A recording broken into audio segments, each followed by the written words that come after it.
Reka turebere hamwe ibihugu 10 bya mbere bifite abasirikare benshi kurusha ibindi ku isi.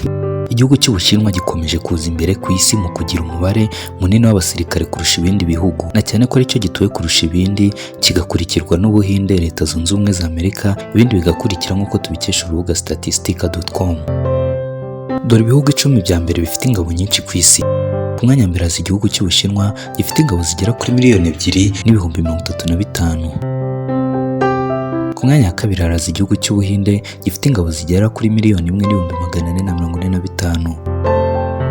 Ku mwanya wa gatatu haraza Leta Zunze Ubumwe za Amerika ifite ingabo zigera kuri miliyoni 1,360,000. Ku mwanya wa kane haraza Korea ya Ruguru ifite ingabo zigera kuri miliyoni 1,280,000.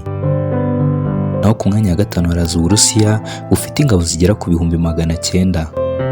Ku mwanya wa gatandatu haraza Pakistan ifite ingabo zigera ku 653,800. Ku mwanya wa karindwi haraza Korea y'Epfo ifite ingabo zigera ku 625,000. Ku mwanya wa munani haraza igihugu cya Iran gifite ingabo zigera ku 523. Ku mwanya wa cyenda haraza igihugu cya Vietnam gifite ingabo zigera ku 482. Ku mwanya wa 10 haraza igihugu cya Misiri gifite ingabo zigera ku 438,500. Iyi ni Slim Jesus Entertainment. Nageraga nsabe utarakora subscribe, nyamuneka numva udakoze subscribe, kuko gukora subscribe ni inkunga ikomeye kuri njyewe ndetse nawe, kuko bigufasha kutazigera ucikwa n'ibyiza byacu tubagezaho buri munsi. Kora subscribe dukomeze tugendane 5 kuri 5.